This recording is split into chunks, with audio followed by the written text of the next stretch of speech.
নমস্কার মিডিয়ার বন্ধুরা, বিভিন্ন প্রিন্ট মিডিয়া এবং ইলেকট্রনিক মিডিয়ার বন্ধু, আজকে আমরা খোয়াই স্বপনপুরী হলে একটা কোঅর্ডিনেশন মিটিং আমাদের হয়েছে।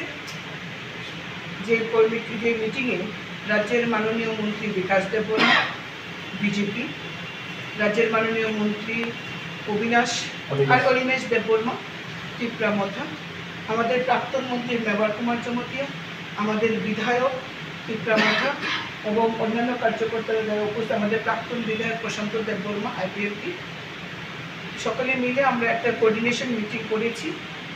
আপনারা জানেন ইতিমধ্যে রাজ্য স্তরে বিজেপি আইপিএফটি দলের সঙ্গে জোটে এসছেন আমাদের ত্রিপুরা মথার বন্ধুরা, এবং 2023 সালে যে নির্বাচন হয়েছিল সেখানে 13টি আসনে ত্রিপুরা মথা বিধায়ক হিসেবে বিজয়ী হয়। পরবর্তী সময়ে বিগত 1 বছর যাবৎ বিরোধী দলের আসনে বসে রাজ্যের বিভিন্ন গঠনমূলক আলোচনায় তারা অংশগ্রহণ করেন এবং তারাও চায় এক ত্রিপুরা শ্রেষ্ঠ ত্রিপুরা হোক। রাজ্যের বিভিন্ন বিষয়গুলি রাজনৈতিক সামাজিক অবস্থার নিরিখে বর্তমানে বিজেপি আইপিএফটি দলের সঙ্গে ত্রিপুরা মথার দল আমাদের জোটে সামিল হয়েছে।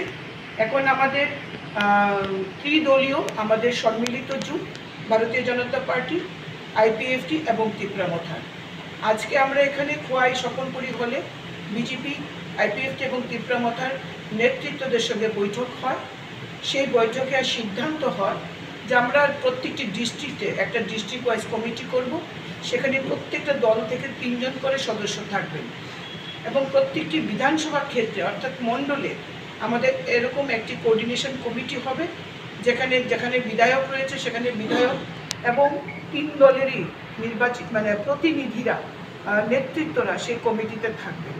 আমাদের একটাই লক্ষ্য ত্রিপুরার উন্নয়ন, এবং আমরা একটাই লক্ষ্য যে জনজাতিদেরকে পেছনে রেখে এক ত্রিপুরা শ্রেষ্ঠ ত্রিপুরা করা কখনোই সম্ভব না। আজকে আমরা খোয়াই স্বপ্নপুরী এই যে কমিউনিটি হলের ভিতরে খোয়াই ডিস্ট্রিক্টে ত্রিপুরা মথা, বিজেপি এবং আইপিএফটি আমাদের যে কোঅর্ডিনেশন মিটিং হয়েছে এটা খুব সফল হয়েছে। আমরা এখানে আলোচনা করেছি কখন, কোথায়, কোন এলাকায় আমাদের স্টার যারা প্রচারক ওরা আসবেন এবং এলাকায় কিভাবে আমাদের সংগঠনকে ঐক্যবদ্ধভাবে আমরা প্রচারে যেতে পারি সেই বিষয়টা আমরা বিস্তারিত আলোচনা করেছি।